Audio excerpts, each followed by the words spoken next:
Okay then, I think we can start. Yeah. Good afternoon everyone. Welcome to the 2021 RDC Annual Town and Parish Conference. The overall theme of this year's conference is the provision of housing in Rother.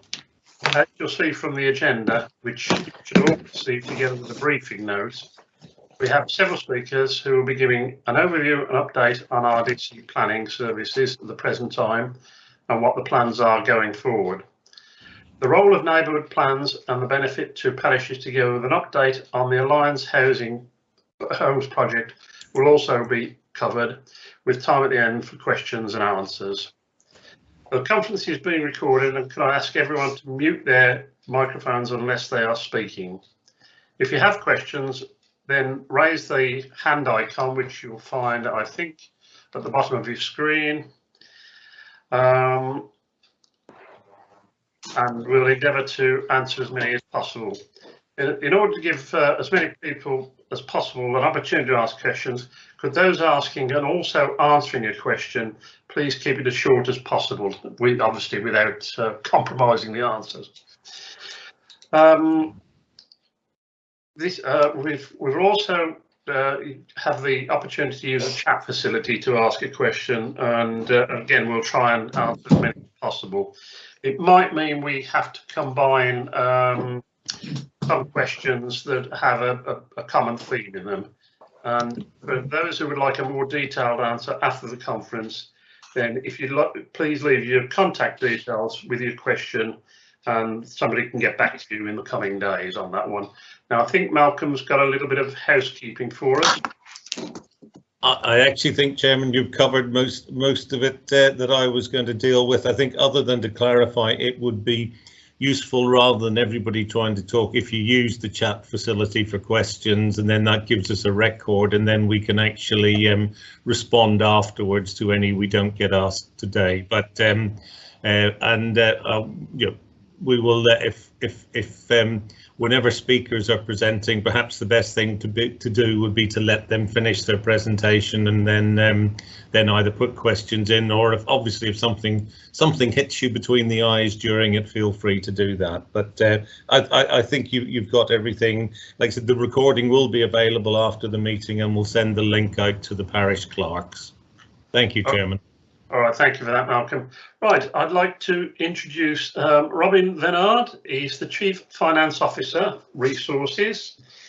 Robin's been in local government since 1986, starting with the London Borough of Bexley, and since May 2001 worked for Rother. Robin has been the Council's statutory Chief Finance Officer since 2004 and currently the longest serving CFO in the county, but not, I've been told, the oldest. Robin looks after the financial and manages local taxation, that's council tax and business rates, you and I, but also looks after housing benefit, information technology and human resources departments. Miles Joyce is development manager, and he joined Rother 2 weeks ago, welcome, and as interim development manager in charge of planning, applications, appeals and enforcement. Since 2017, Mars has worked with various local authorities in England in interim development management roles, all of which have involved an element of service improvement. Might help if I put my glasses on. Ben Hook is Director of Places and Climate Change. Ben joined Rother District Council as Head of Services for Acquisitions, Transformation and Regeneration in 2018, and has recently been appointed to the role of Director, Place and Climate Change. Prior to this, Ben worked for East Sussex County Council in a range of roles in the Transport and Economic Development departments. I'll now hand you over to Robin, Mars and Ben for a review, recap and update on RDC planning services. Thank you, Dave. Thank you, David. Hope everyone can hear me. Good afternoon. What I'll try and do is share my screen for a presentation, if that works. Okay. Let's have a look. Can everyone see that? Yep. Yeah, we got that. Cool. Still see that? Yes. Yes. Okay. I've got a blue box on my screen saying Jenna Sands is in the lobby, right in the middle of your presentation.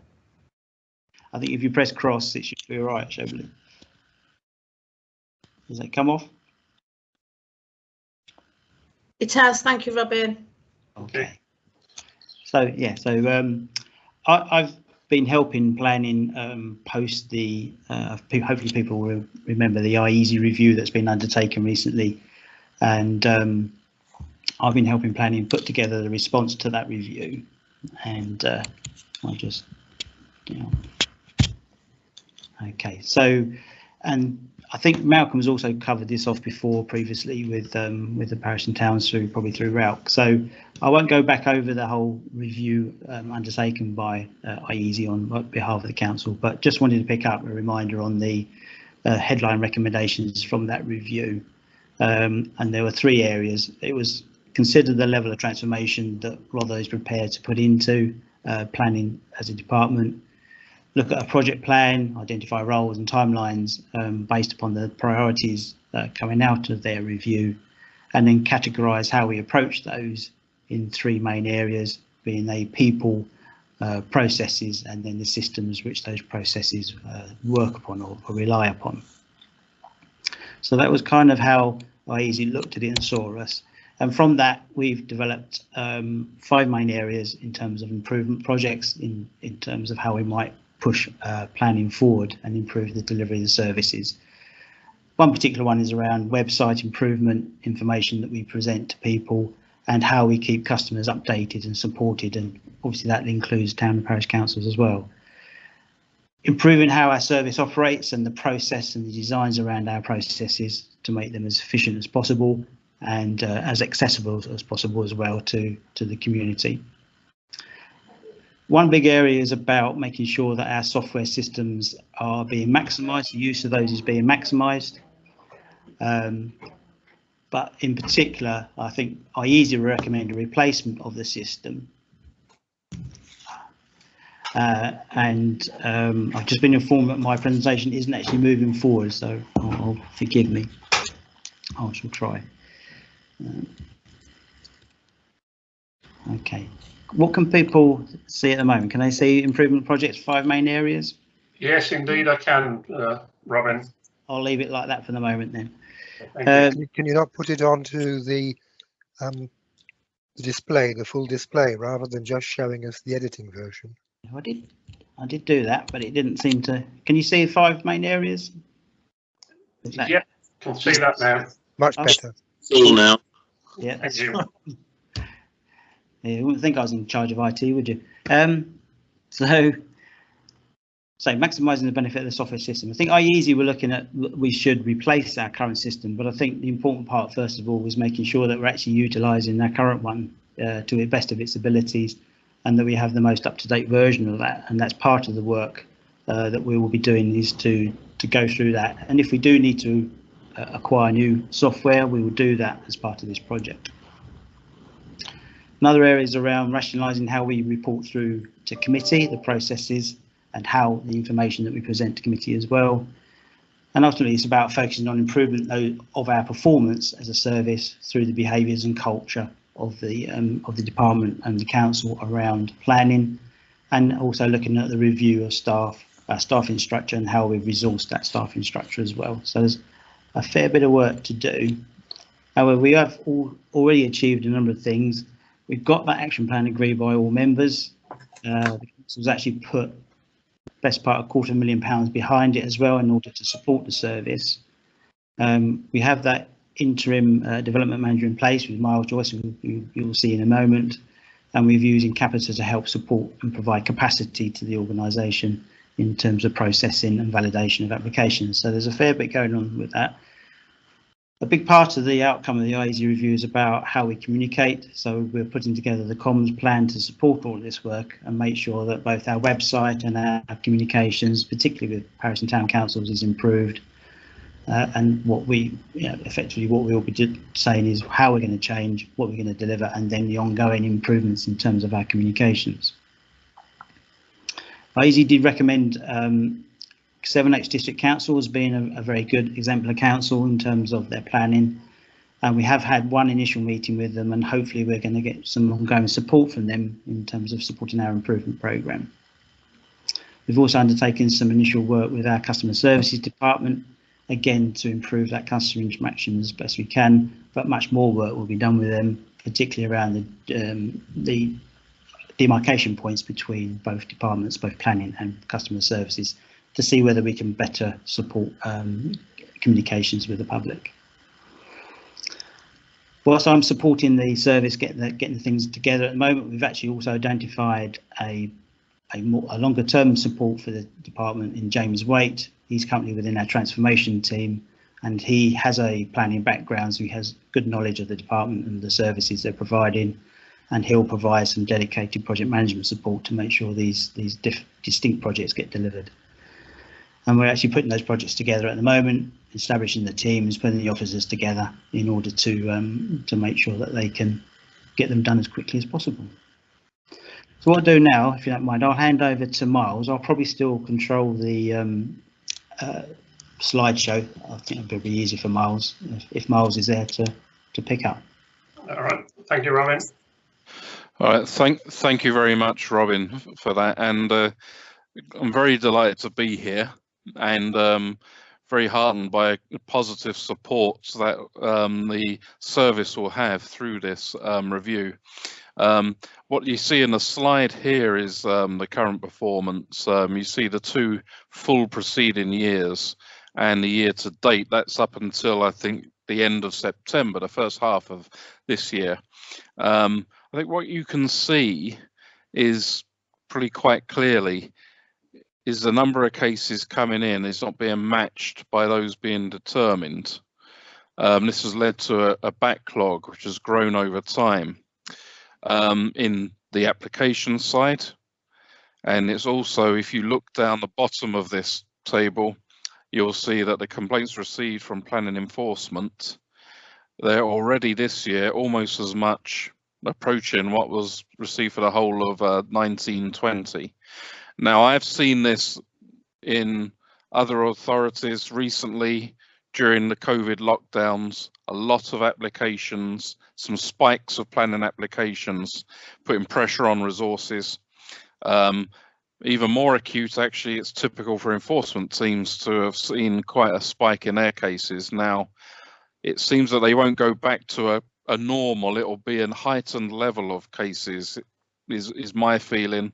So I think it's really about how do we manage that down, and part of with all this improvement process mapped out, I think there's also a real opportunity here that we tackle, and in fact a necessity to tackle the backlog. This needs to be done, I think, with a minimum amount of disruption, because officers will need to be taken on board in the service. Officers want to be kept informed and contribute, but also it's about doing the minimum disruption to them, because at the moment they're clearly very busy with a high caseload backlog. When backlogs lead to some complaints and frustrations from our customers, and it's very much about being able to move towards a managed phase where that backlog is being reduced in a managed way. At the same time, it's looking at the parts of the improvement plan to insert within the team, and also reorientate really more towards a more business-like approach, especially in terms of discretionary services like pre-applications. So my feeling is that it's absolutely crucial we take the team with us on this. It's very quickly to get a handle on the operational requirements, because they really do need to feed in those day-to-days to the improvement plan itself. And I'm very much looking forward to helping with that and being part of assisting with the service improvement as part of this project. That's all I have to say at the moment. Happy to answer any questions. Thank you. Thank you very much indeed, Miles. I think, is it Ben? Is Ben still there? I am, David. Thank you very much. Yes. So, I mean, really, what I'm sort of seeking to address as part of this discussion is how we look to go about involving the towns and parishes in terms of your feedback from the review. One of the key central parts of the review is about how we do communication, and I think that will easily be discussed. We'll very quickly see how successful those improvements will be in terms of whether or not the towns and parishes are feeling more involved and feel like they have better transparency in terms of the decisions being made. We want to see how better we can involve our towns and parish councils in terms of the decision making. I know you get consulted a lot, but I think in terms of sort of when we do pre-application advice, whether or not there's a role for you in that, and particularly sort of through the ward members maybe, and then better aligning our sort of approach with individual councils' approaches on things like climate, have better input in terms of enforcement, and when we do go about the systems and processes, just making sure that the access for parish and town councils is the best that we can offer. Thank you for that, Ben. Has anybody got questions at all for Ben, Miles, or Robin? I can't see any hands up. Oh, Anthony Kimber, sorry, yes, I can. Yeah, Anthony Kimber from Rye. Just a quick question. Ben mentioned pre-application work, and that's obviously quite significant, particularly where developers are trying to steal a march. It would be, I think, helpful if those of us that have been directly involved with neighbourhood plans or brought them to fruition are involved in the pre-application debate. There was a suggestion we might be a little while ago, but we obviously have a lot of knowledge, a lot of skill, a lot of debate. We wouldn't be in a position to take decisions. We have no vested interest generally, and we could be quite helpful, I think, in this respect. Thanks. Ben, do you want to come back to that? Yeah, I totally disagree. Totally agree with. And totally disagree with Anthony. Sorry, you've never going to have a voice. Totally agree with Anthony. I think it's just about how we go about doing that, and we want to improve those communication channels. It's just exactly how we do that and making sure that's fit for purpose, both for our officers to ensure they're getting the information out of the parish and town councils, but also the neighbourhood plan teams. And it's a point that we maybe hadn't picked up till now. So I'm grateful for you for raising it. So yes. The neighbourhood plan teams will look to try and involve them wherever possible and where appropriate. Okay, is there anybody else? I can only Peter, yes. Thank you, Chairman. Yes, one suggestion I was going to make to improve communications with the parishes is something that I experienced when I was working in planning, and that was where the parish council comments differed from the view that we were putting forward as planning officers. We were asked to email the clerk and explain why, and then leave it up to the parish council to have a dialogue via their ward councillors, which helped a lot. Didn't always solve the problem, but at least there was a method of communication that seemed to work without taking up a lot of officer time, because it's very easy for parish councils to clog the officers' inbox with emails on a point. It's far better to let that be handled via the ward councillors. Okay, thank you for that, Peter. I've got Alan Russell from Battle Town Council. Alan? Yeah, we've got a lot of questions in the chat box. I think mine was the first one. Are we going to deal with those now, or are we going to deal with those? I think maybe we'll have to try and sort those through and then deal with them. I'm aware of Alan's question, and I'm trying to work my way through, but not necessarily in the order they were put there. So apologies, Alan. Okay, thank you. Okay, are you all right with that, Alan? Yes, fine. Okay, thank you. And John Barnes.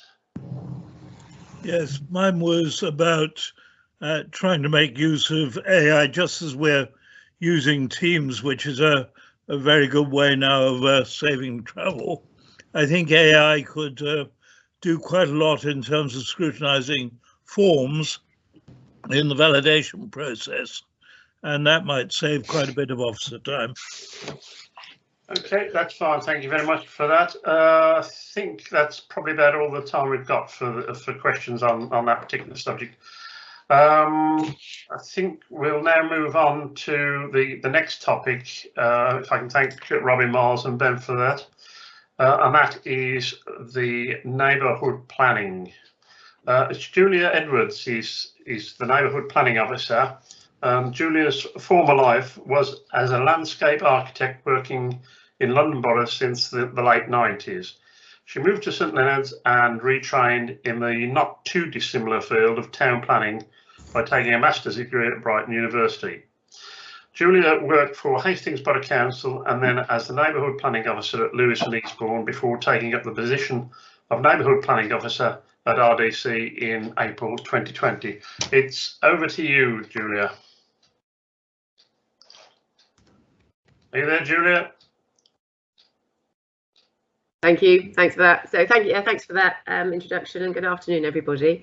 I have done a presentation to most parish councils, I think, previously as a general introduction to neighbourhood planning. So I thought what today would be useful would to be provide an overview of neighbourhood plannings nationally and what the kind of the current government approach is to neighbourhood planning.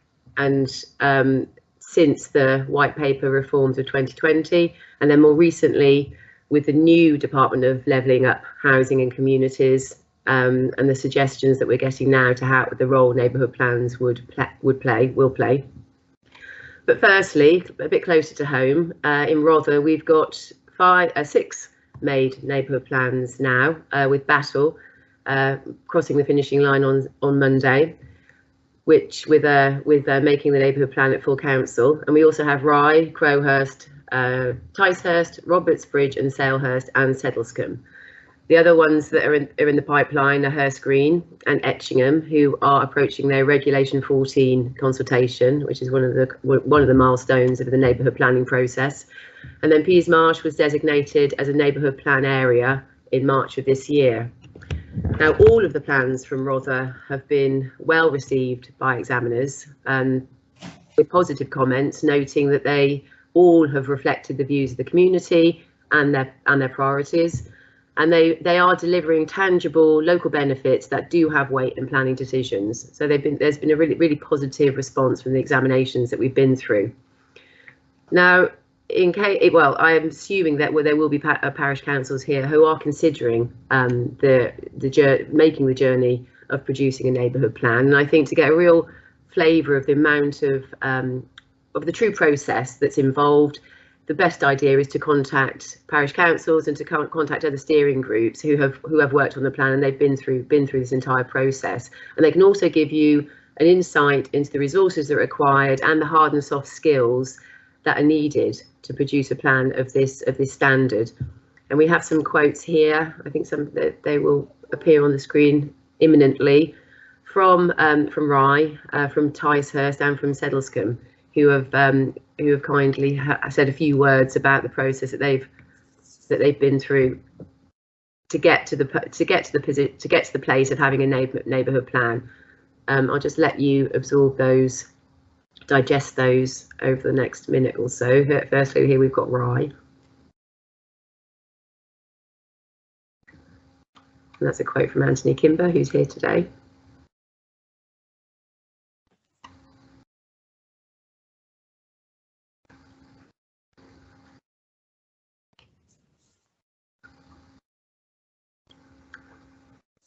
And then there's here, the second one is from Ticehurst, so Frankie known. And you know, they're all positive. All's well that ends well comments. And then finally, Sedlescombe. So as I mentioned, as I've just mentioned, Battle Civic Parish neighbourhood plan was made on Monday, and so I thought it would be fitting that a very active member of the steering group, Bev Marks, is here, and he'd like to say, give you an insight into the journey that they took to produce what was a very fine neighbourhood plan. If you'd like to say a few words, Bev, now that would be great. Yes, certainly. Good afternoon, everybody. Well, what I've just sort of done before speaking was try to identify 3 or 4, shall we say, key aspects to mention to you. And I think the first one must simply be that in forming a neighbourhood plan team, it's really important you get people who are passionate about producing a neighbourhood plan. I came at it from having a not inconsiderable passion for open spaces and the green environment. So that was one of my skills, if you like, that I brought to it. I think in terms of skills, it is pretty important to get people who've got interests in IT because of the website needs. It's important to have people who've got the skills in writing professionally delivered documents. So not only word processing, but actually knowing how to put documents together. And I think the other area of skill that we made a lot of use of was mapping skills, which I happen to be one of the people bringing along mapping skills as well. My third key point would be you need people who are real team workers. It just does require so much effort. And people can bring their own skills, but you need all to be prepared to listen to, challenge, and ultimately agree in what your plan is going to be doing and saying.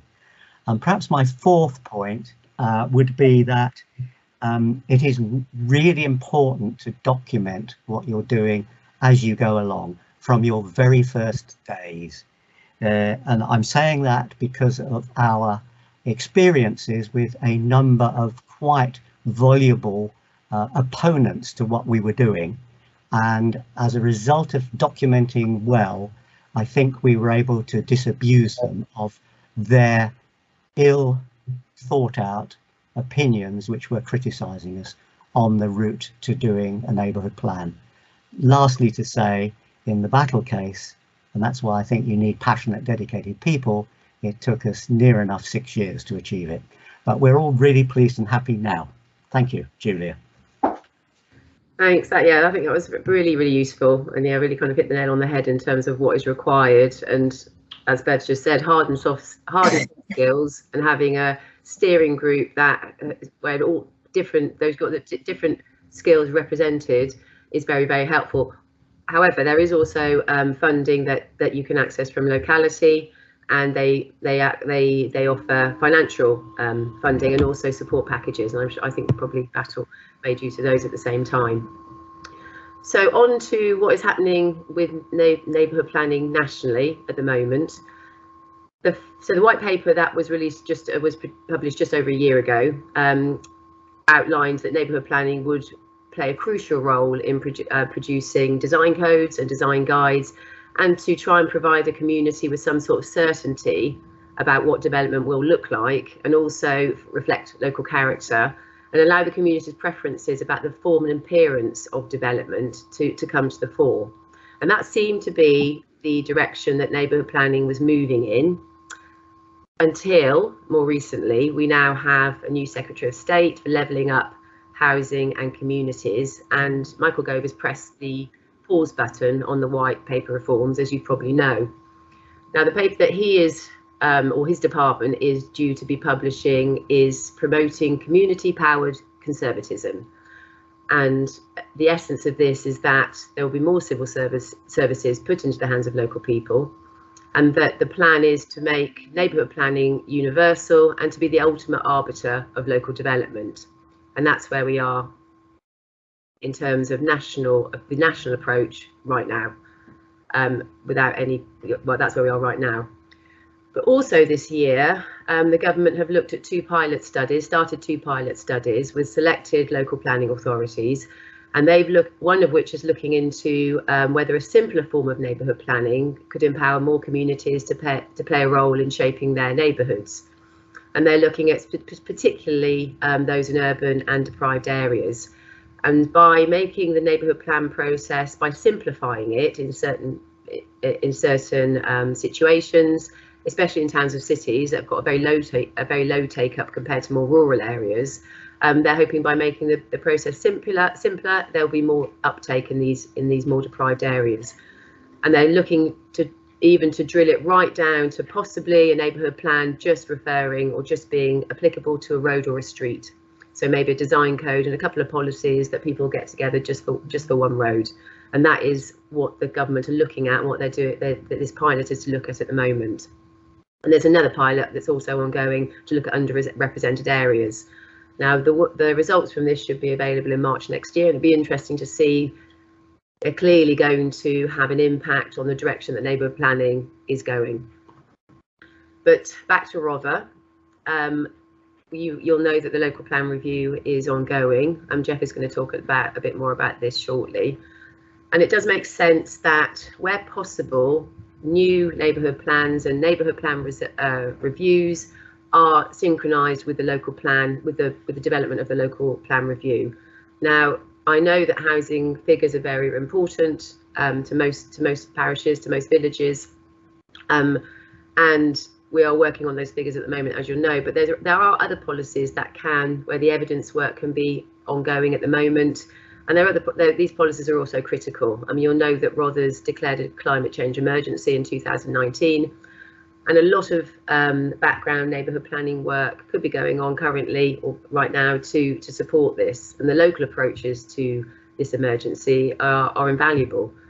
As in planning policy, we're currently working with the Sussex Nature Partnership, and we're exploring local nature recovery strategies. And these possibly could be explored at a local level by parish councils and by steering groups through neighbourhood planning policies. And, for example, by encouraging sites for biodiversity net gain. And they potentially could go further than neighbourhood plan policies have gone so far. And I think that's worth considering. So I hope that's some food for thought at a kind of national and a local level regarding the direction of neighbourhood plans as we see it at the moment. And if you've got any questions, then yeah, please put them in the chat box. Thank you. Okay, I think we've got time for a few questions from people. Okay, right, Jonathan Vinehall. Well, I just thought I'd say, because you know, in Settlescombe, before I joined the district council, we started the first neighbourhood plan, and sort of quite proud of that, and others followed afterwards. Our plan was a fairly straightforward plan, and the majority of the policies were about allocating development sites, and most neighbourhood plans do that, some don't. We had some other policies about green space, which is very important as well.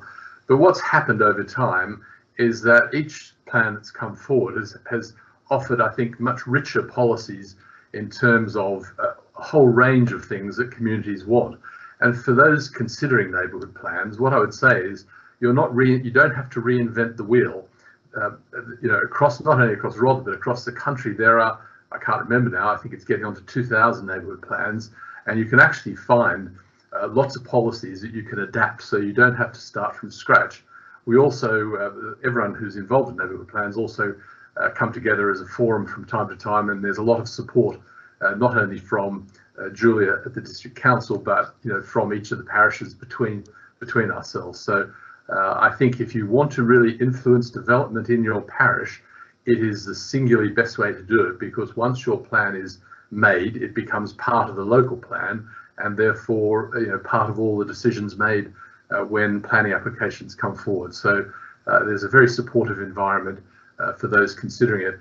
And I would say, for example, you don't have to necessarily allocate sites. It's a good thing to do, because that gives the, that really addresses what is seen as a fundamental. But I spoke to the member for Winchelsea the other day, and there was a case where they have a very unique village in terms of the conservation area and the look of the village, and that is an example of an area that could focus mainly on the design aspects of what they would like to see come forward when planning applications come forward. So there are different things for different areas, and I think you should consider that too. That, Jonathan, I've got Stephen Hardy. Stephen? No? A quick 2 points. One is, the benefit of making a neighbourhood plan is incredible for the whole community.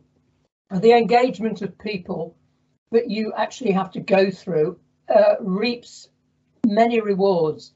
And the best example I can quote was that we had 2 vacancies in the parish council during the course of the neighbourhood plan process, and we had 7 applicants, which is unprecedented, I think, in history. So it gives you coherence in the neighbourhood. The second is a question, and it's really addressed to Julia. It's about reviews, because technically the neighbourhood plans that were passed at the beginning are now out of date or could be challenged. And I would like you to be sort of on the ball in relation to that and advising parishes who are early adopters to get their act in gear, particularly if you say the aim is to synchronise with the progress of the Rother local plan.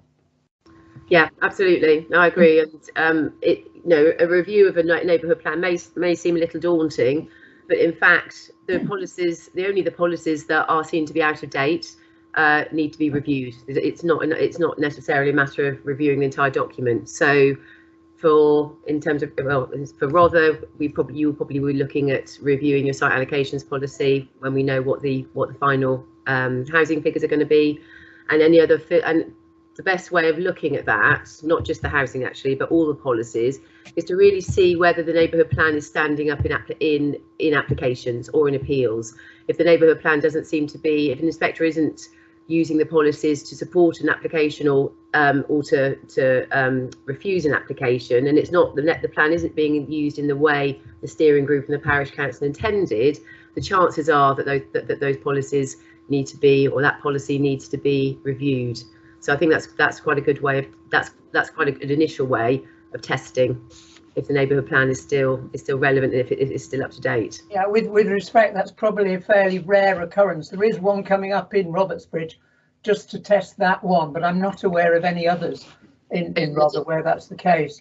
I was more thinking of reflecting the climate emergency and improving the environmental policies, which not all neighbourhood plans have in great detail.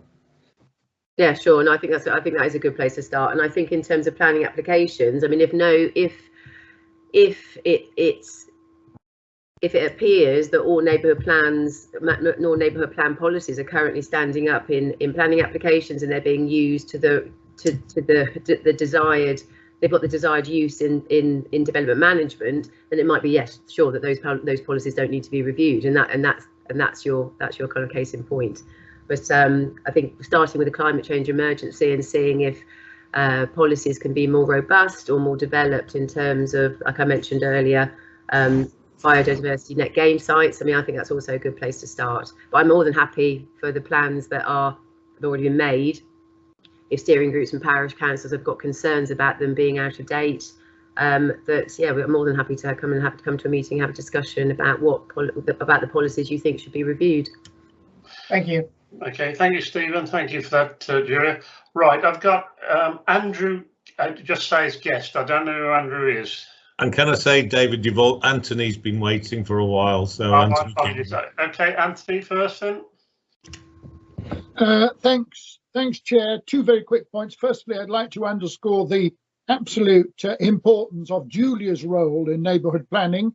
Those of us that started off early enjoyed varied support because there were various people involved, but latterly extremely good support from the neighbourhood planning officer. But Julia's role is absolutely fundamental in helping towns and parishes develop their plan.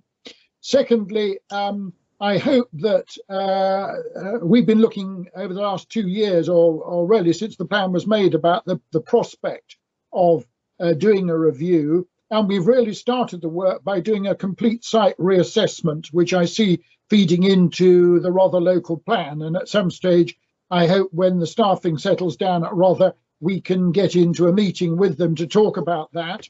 And then also, as Julia suggested, looking at some of the other issues, particularly the related to climate change. But that would be very helpful if we could have a dialogue at some stage, just to reassure ourselves that we're still on track. Thanks. Okay, thank you, Anthony. Right, Andrew, who's guest. I don't know who Andrew is. Okay, good afternoon. I'm Andrew Hode. I'm the chair of Ashburnham and Penhurst Parish Council. Okay. I had 3 questions actually. One was, Julia, I think you mentioned that there's a couple of parishes that are approaching what you said was called a Regulation 14 consultation. I'm just curious to know a bit more about that. Second question was, it's been suggested to me that we would need to engage with the legal counsel if we were going to set up a neighbourhood plan, and I wanted to know whether that was correct or not. And then thirdly, and I suppose somewhat related, are there any major cash out expenses beyond, obviously just the majority of it sounds like voluntary help from people willing in the community to support this initiative, but are there any areas where we would be involved in major expenditure to get to a neighbourhood plan being approved? Okay, thanks for your questions. I mean, I'll answer them briefly, and it's probably better that I contact you after the meeting and I can discuss the process of neighbourhood planning more thoroughly with you. I don't know if most people here are already aware, or already kind of familiar with maybe more familiar with the process. The regulation, to answer the first question, the regulation, neighbourhood planning has regulations. They're fairly tight. There are very strict milestones that you have to go through before the plan's made. One of which, and the two kind of big milestones, are 2 consultations. One's called the Regulation 14 and one's called the Regulation 16, just because that's the regulations that oversee what has to be done. And the 14 is a consultation that's run by the steering group, and then the 16 is run by the local planning authority. They are. So that's what I was referring to earlier. And as far as legal counsel, I'm not sure. I think that would be something that would come from. I'm not quite sure what you mean. I think that would come from the parish council if that's necessary. It's not something I've come across. Okay, I'm just shaking his head there. It was just something. We had our annual village meeting last week, and a member of the community said, "Have we thought about doing a neighbourhood plan?" And it kind of took me a bit by surprise. So afterwards, when we were talking, and I was asking, well, what could I imagine was involved? Somebody said, "Oh, you'll need to get lawyers involved because it's all about policy." So that may have just been hearsay. Yeah, no. As opposed sorry. No, I mean, it's the first stage is really to form a steering group, and I think Bev mentioned that earlier. That's the first stage, and then make an application to us to Rother to designate the neighbourhood plan area, which is usually the area of your settlement boundary. Then we kind of start the process from there. So there isn't any legal involvement, hopefully not. And then the expenses, time, the resources are mainly time and volunteers' time, but there are expenses in terms of the consultation, publicising, printing. Now there are grants, and I could go through this with you if we talk after this meeting. There are grants from locality. There's more and more grants from locality now, and I know certain parish councils have really applied for as many grants as possible with a view for getting kind of consultants to do the majority of the legwork, which to me makes a lot of sense. And they also cover the expenses that you're talking about. I mean, they start off from about 8,000, and it goes up and up depending on what you want the nature of the neighbourhood plan to be. Right. But I will contact. If you put your I'll find your surname's not up on here, but I'll track down and I'll send you an email and we can discuss it. We can just discuss it at more length if you like, or I can come to the parish council meeting. That's absolutely fine. I appreciate that. Thank you very much. Thank you, Andrew. I've got a question here from Alan Russell. New MP, MP should use locality for funding and appoint a good external consultant. So it sounds like sound advice. Yeah. Any other questions for either Bev or Julia on neighbourhood plans? No? Have you all been inspired to make one, to start one? No? It's an opportunity to decide the way your community is going to go. So I would definitely urge everyone to at least think about doing one. Not the easiest thing in the world, is it, Julia? But no, and I think Bev said that, as Bev mentioned, Battle you know, it's 6 years from start to finish, which is a considerable investment of time. But I think it's also important to remember, and I will talk to individual parish councils about this, is that, you know, a neighbourhood plan could just be one or two policies. It really depends on what the steering group and what the parish council, what the community decide are the priorities for that village. So you know, it doesn't have to be a tome of work. They can be quite slim, depending. Yeah, and that is really up to the parish council. All right, thank you. One from Peter Turner at Icklesham. Given the constraints in Icklesham Parish, I would welcome a discussion with Julia on the value of a neighbourhood plan for the parish. Okay, so so I'll contact you then, Peter, and we can, and I'm more than happy to come have a meeting and discuss that further, and can give you some more information on what you think, you know, on how that would benefit your village, the village. Okay, John, John Barnes, a little bit of advice: getting the right consultant on board helps, and the grants are adequate. So there is plenty of help out there. Yeah. Right, sorry, Jonathan. Just a final word on the time that it takes. You know, Battle, as they would know, had a number of changes of chairman and so forth, and larger towns tend to take longer. But you should be able to complete a neighbourhood plan in any of the villages in Rother in about 2 years, particularly with the knowledge and help that's available now. So I think that's a very good sort of timetable to think about if you want to do it. And much of that time, well, I shouldn't say much of that time, but there's quite a lot of that time when you're actually not doing a great deal, because, you know, the plans are out for consultation and you can only do background work. But 2 years, I think most would agree. I think Roberts Bridge was 2 years approximately, and I think Ticehurst was around that figure. I believe, they can correct me, but I think circa 2 years. So. Okay, thank you for that. Is there anybody else at all? No, all right. I think it's probably time for a break. Thank you. Thank you, yes.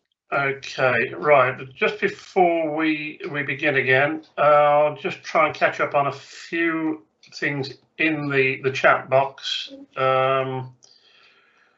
which is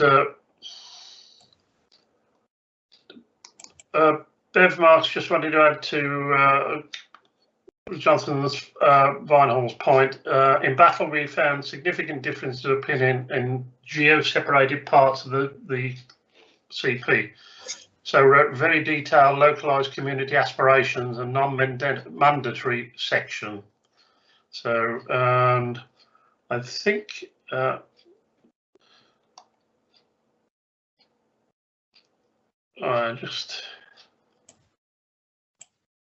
think there's one or two people wanted to be contacted by Julia. David, I mentioned that Julia mentioned settlement. I think in some ways we found the parish was a better unit because settlement would have been a bit limiting in our case. Okay. There's something very strange happened on my screen. I've got a background of somebody's file. Got a big picture of Councillor Martin Hall all over the screen. I think Martin Hall started sharing your screen. Martin, you need to unshare your screen. Yes, if you could, please. As interesting as it is.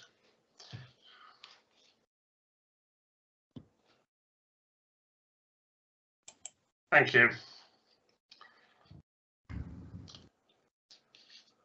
Right, to those people that are put in the chat box that they'd be like Julia to contact them, can you do that, Malcolm? Pass the details on to Julia. Yeah, thank you. I've made a note of most of everybody that's expressed an interest, so thank you. Okay, thank you. Thanks, Julia. Right. Okay, moving on to the item about the local plan. It's Jeff Pyers, Planning Policy Manager. He's going to give the presentation. Jeff joined Rother in 2012, having previously worked as a planning consultant. He led on major planning applications such as the North East Bexhill urban extensions until becoming the planning policy manager in August 2021. His key task is to manage production of a new local plan, but also to manage the spending of the community infrastructure levy and lead all planning policy advice. Okay, so over to you, Jeff. I think people will be asking for some money. Hi everyone, thanks David. So I'm going to just share my screen and put a PowerPoint up. So please let me know if it isn't moving on.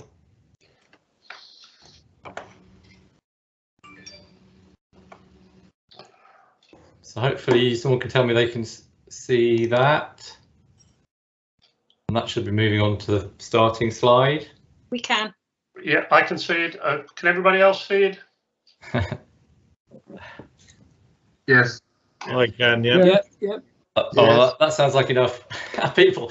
I appreciate that. Well, thank you. As David said, I'm relatively new in this role, but I've been at the council a long time. I've got a really good team, and as you've just seen, you know, Julia and team really know their stuff, and I'm really excited and enjoying the role. And the focus is absolutely on creating a new local plan that is up to date and that can guide development through to, well, 2039 is the time frame for the plan. And as shown on this screen, we're targeting adoption of that plan by December 2023. The reason for that date being that the government are encouraging and pushing or challenging all local authorities to have an up-to-date plan in place by that time. The good news about that is that means that all our neighbours, Wealdon, Eastbourne, Lewis, Hastings, are in a similar position and are all working away on their plans as well to a similar time frame. So the ability to talk to our neighbours, that's myself as a planning manager with my colleagues, but also councillors and chief exec level talking, you know, is really happening because everyone is in a very similar situation and grappling with similar issues, those being looking to find sites for housing growth, and respond to the climate emergency. So there's a lot of sharing going on at the moment, which is really useful. We're also receiving really good support from government through the Planning Advisory Service, and we've had really good meetings with planning inspectors and other senior people who are giving us the confidence that we're taking the right approach to our plan and that we are working to a timetable that is achievable. So to hit that date, we need to put out a draft plan, a full draft plan, by December 2022, the end of next year, and that's our real target. But with a draft before that, which will probably have options and alternatives in it, as well as the policy direction, which we're aiming for spring 2022. And to hit that, our focus is all about gathering evidence at the moment. We need a robust evidence base to justify and defend what our policy position is. So that is an ongoing process, and that includes early engagement, which we have undertaken with lots of organisations, but including in you the towns and parishes. Just as a reminder, we sent out an early engagement questionnaire in October 2020, which asked for your views, particularly on the vision and objectives of what this plan should be doing, and we got a great response. So thank you very much for those responses. And our vision objective coming out of that is very much with a strapline of a plan that is green to the core. So therefore a plan that is considering the climate emergency and the response in everything that it seeks to do. We also sent at the same time a facilities and surveys survey. So that would have included maps, and we were asking you to provide your local knowledge for us on the services and facilities in your town or village, as well as also to submit to us any sites you felt were potentially open for development, or for could be renewables, it could be housing, could be employment, could be as green space. And thank you again for those who did respond. We had 22 responses, and we've just sent an email out today actually to remind those parish councils who didn't respond that there's still an opportunity to do so. Alongside that, we had a call for sites process that was launched in October 2020, and this is a statutory requirement that we need to create a housing and economic land availability assessment that looks at the potential for development in the area. And that's a process that is ongoing, and it is open for anyone who, with land or who feels there are sites that could potentially be developed to submit those to us, so that we have a really robust evidence base of sites that we have considered moving forward, so that we can develop the right option of development for this council, for our community. Alongside that, as David just mentioned, you're probably looking for money. If you know we've just set out the infrastructure delivery plan questionnaire. That was an email you would have received on Friday, and I thought I'd just explain a little bit about that. So it advises you to respond with what you feel the infrastructure requirements are for your area. What is infrastructure, you might ask? Well, it includes, it's just about everything that I suppose that facilitates how you live, to be honest with you. So that can relate to transport, water supply and wastewater, flooding, protection, energy and heat. So you'd be well aware, and you'll have seen this in the government's net zero strategy yesterday, this drive to electrify heating and energy and vehicles as well. So that leads to new requirements and expectations. Infrastructure also includes community facilities and all sorts of things to do with the natural environment and the built environment. So open space requirements and measures to protect and address the climate emergency. The community infrastructure levy is there as sort of a tax, I suppose, to gather money from new housing development that we can then provide to infrastructure providers and towns and parishes to provide that infrastructure locally.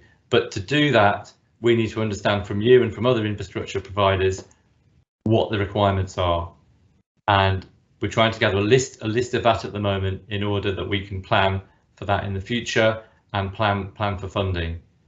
And what the important point is that that infrastructure must respond to new housing. It must be there to offset the impact of growth.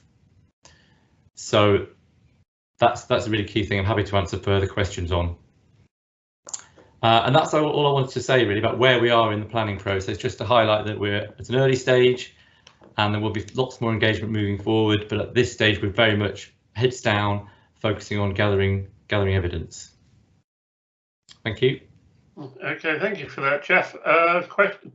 Questions for Jeff? Do you want to stop sharing your screen? Yeah, I'm just trying to find the right button. Okay. Right, thank you. Right, questions for Jeff? Jonathan Vinehall. If I could just add to what Jeff has said very quickly. We had 19/20 parishes and towns respond to the early engagement and also the other question regarding facilities and development sites and so forth.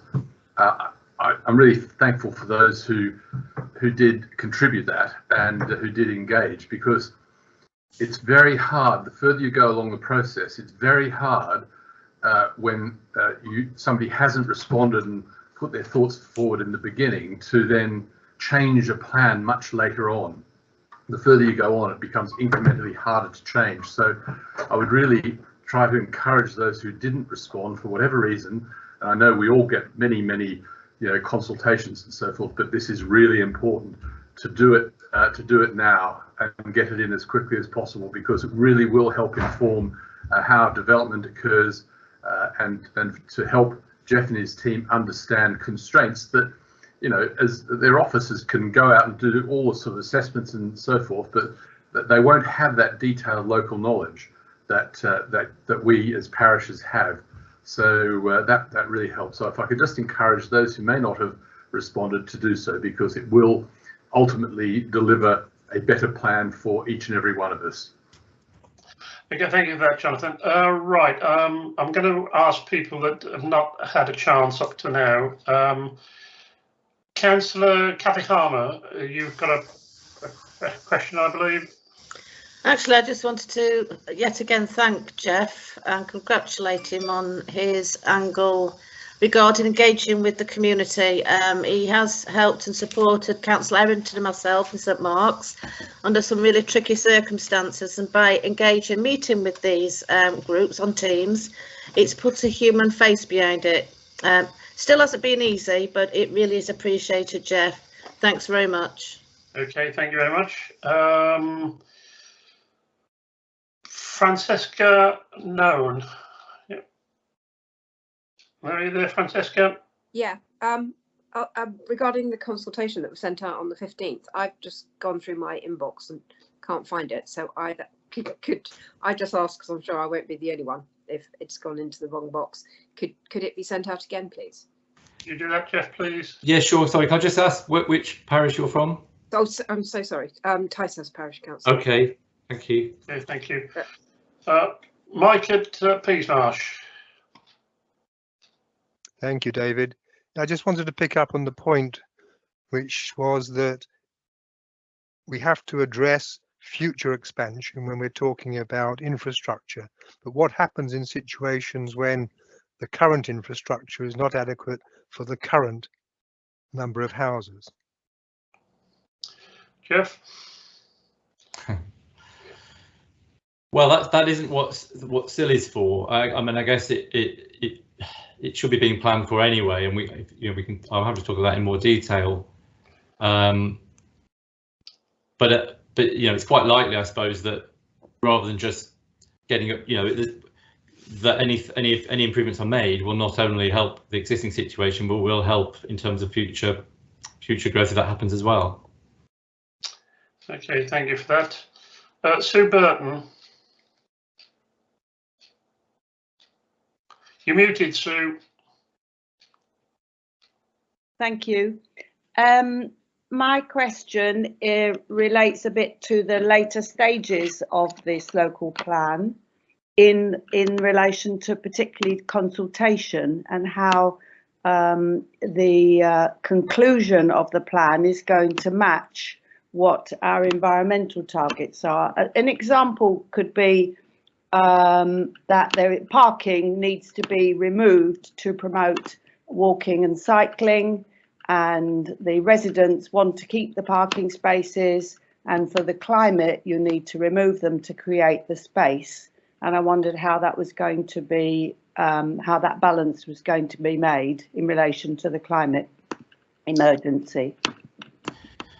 Well, I mean, planning is all about balance, isn't it? It's all about considering all those issues, and it's partly about the weight you give things. And my personal view at the moment, and the advice we received from the Royal Town Planning Institute and others is that the climate change should be overarching all those considerations, and it needs to be given more weight than perhaps it's been given to date, if that helps. But ultimately they are all good. There are lots of difficult decisions which the council has to make, and the draft plan I suggested would be consulted on next year.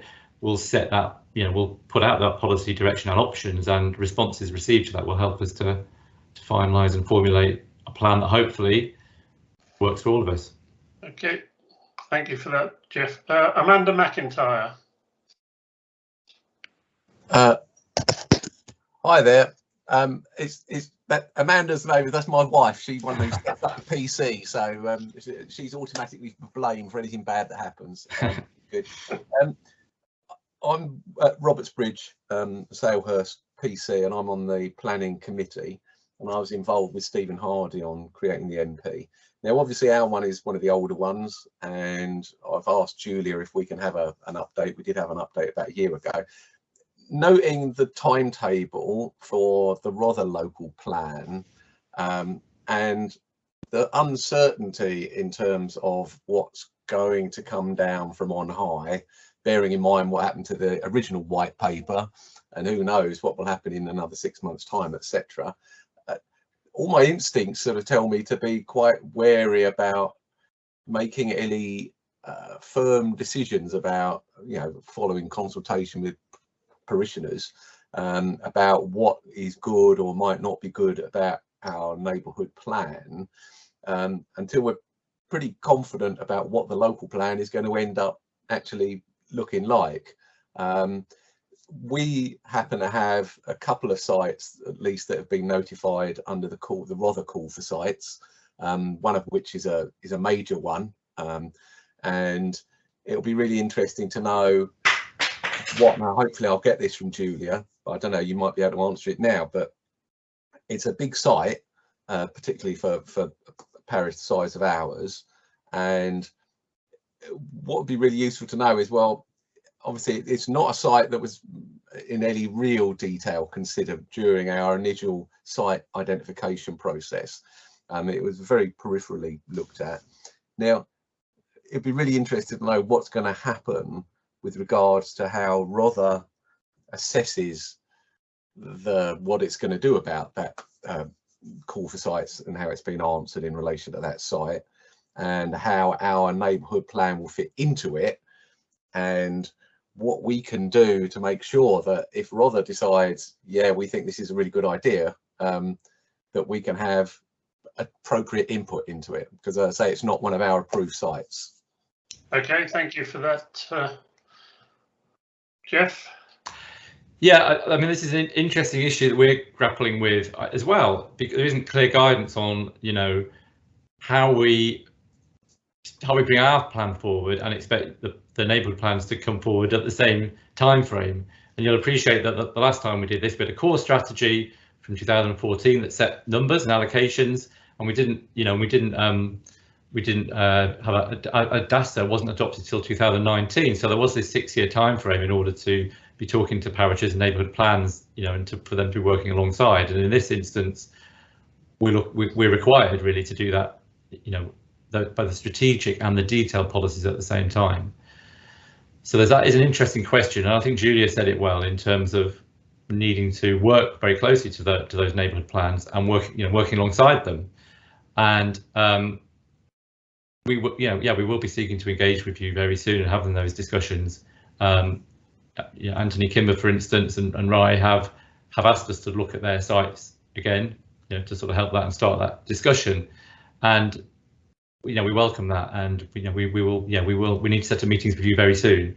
And for the policy team, we haven't got quite the same resourcing issues as development management, so it's not about resource, but it's just about making sure we do that at the right time. And we are going through all the sites at the moment. All my team are involved in going out and looking at all the sites, potential sites, settlement studies, so that we're fully have a strong knowledge that we can then talk to you about that. And we're not very far off being in that position of having direct meetings with all the neighbourhood parish groups. Okay. I hope that will help. Yeah, it'd be really useful if you have got officers who are going out to look at these sites that have been nominated as part of the call for sites process, to engage with us in tandem with your engagement with the prospective developer, so that we can be involved.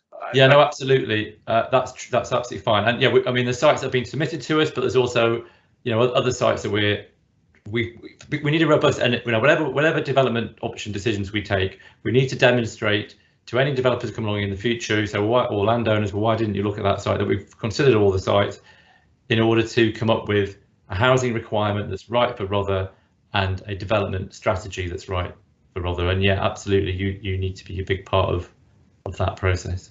Okay, that's fine. I've got 3 people left, and then I'll draw a line under this one, because obviously we need to move on.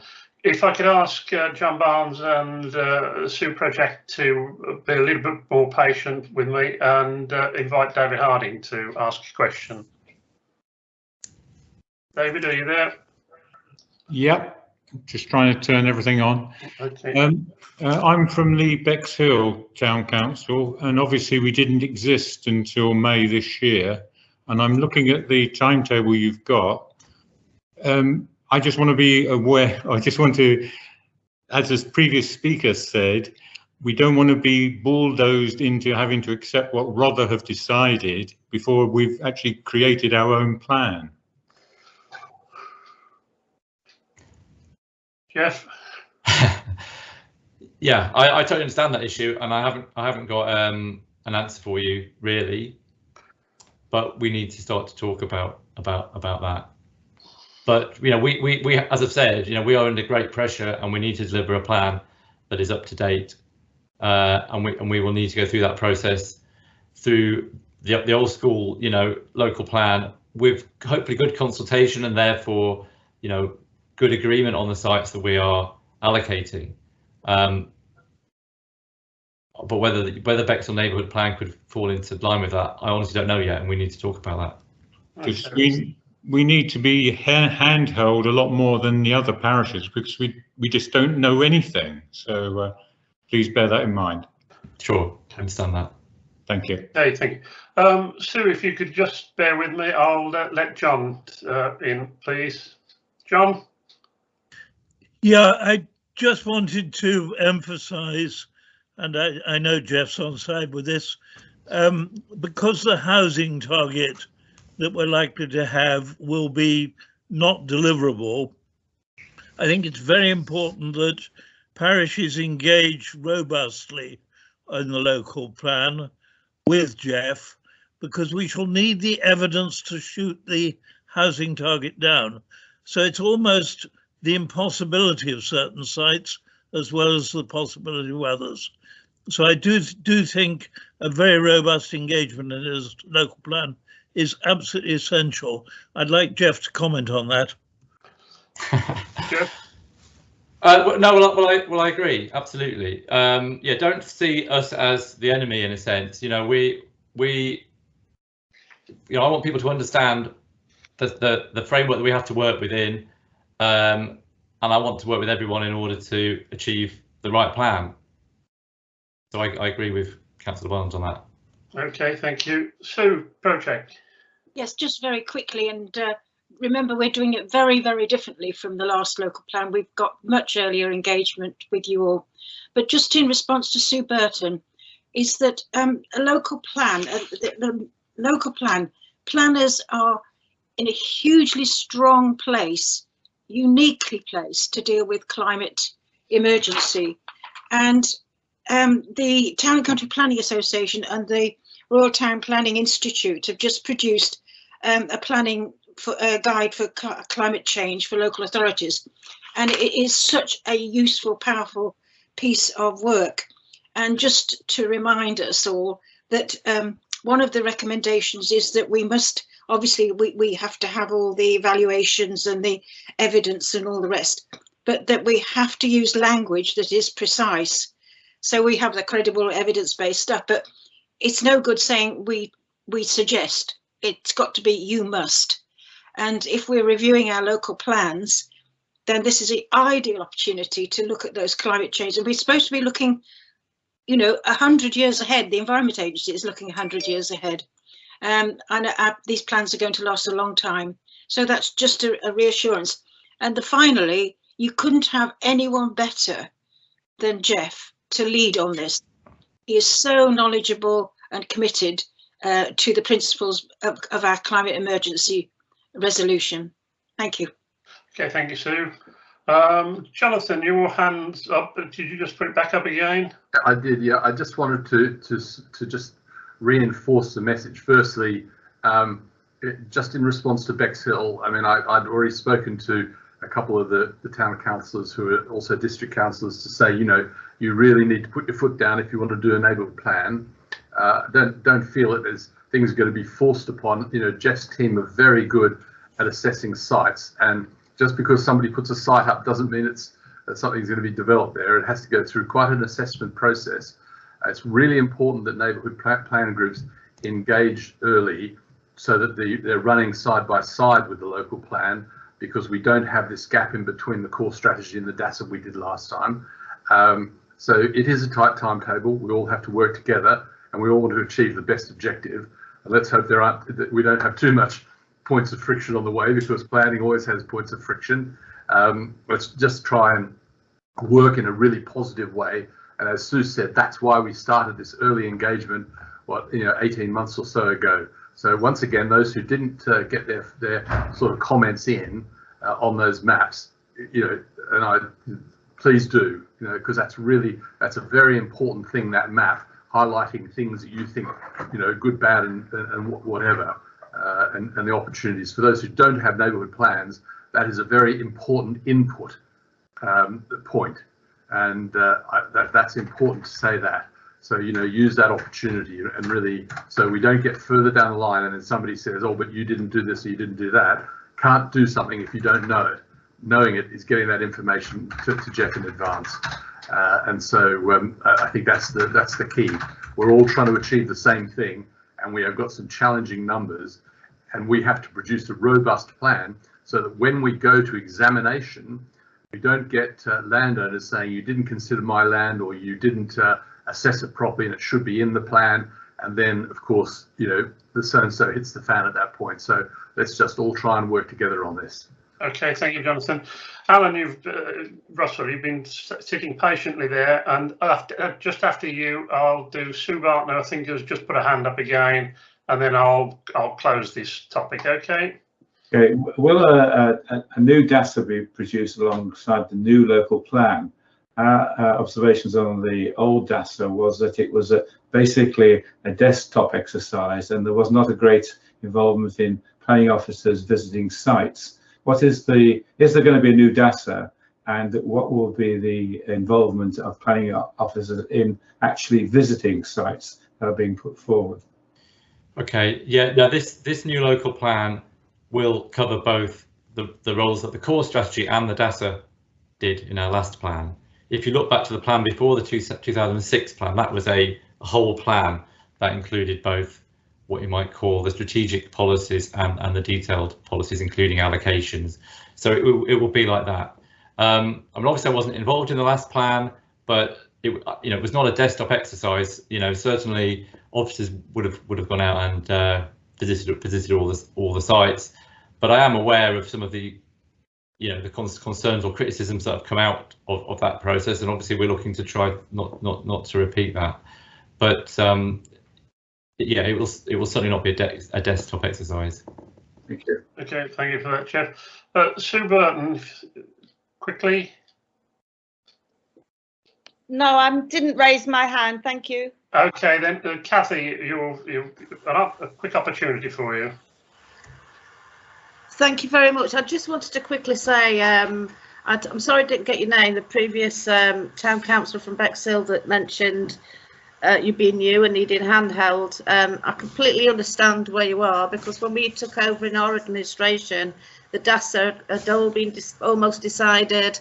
That in the by-election it was being examined, and then when the new councillors came through, it was all just about being agreed. So I guess you're in an earlier stage than we were. We pretty much found ourselves with our hands tied at that point, having to agree things, because we couldn't take one off or two off. It would hold the whole plan back. So my advice would be would it be possible, Jeff, to get in touch with you and maybe have a briefing on Teams or something, because it is complicated, and when you're a new council, there's a whole manner of things that you have to learn, and planning is a blooming hard one. Yeah, no, absolutely. I mean, yeah, we can talk to Bexhill about where they are in their process. Okay, there's a couple of some messages in the chat box. Anthony Kimber is looking forward to engage about site reassessment. Are you including EVCI strategy? Councillor Andrew Mayer, still infrastructure, are sewers the responsibility of Southern Water rather than a matter for SIL? Graham, I guess, please send a prompt regarding further first-time consultation to clerks, asking them to put it on their next agenda. Kathy is just asking, Jonathan, is this the one we attended at the town hall? And most pressing for Rye is affordable housing, first-time homes for local people when demand for second homes to buy let is, I think, buyers and developers are avoiding any new build on grounds of non-viability. You've just been asked about the new DASA, and could we, RDC, could have a special starting point meeting for the new town council, which is, yeah. Okay, there's a few more which I think Malcolm will probably be able to respond to. Right, if I can move on. Thank you very much indeed for that, Jeff. Okay. Thank you. It sounds like a meeting in the making, that one, for everybody.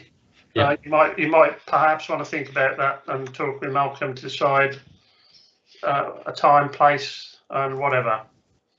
Yep. Okay. Thank you very much indeed. Right. The next topic is the Reliance Homes Blackfriars project and environmental issues in housing. To present the topic, we've got Ben Hook, who spoke earlier about the RDC planning services. Also, Amy Fern, who's the housing development manager.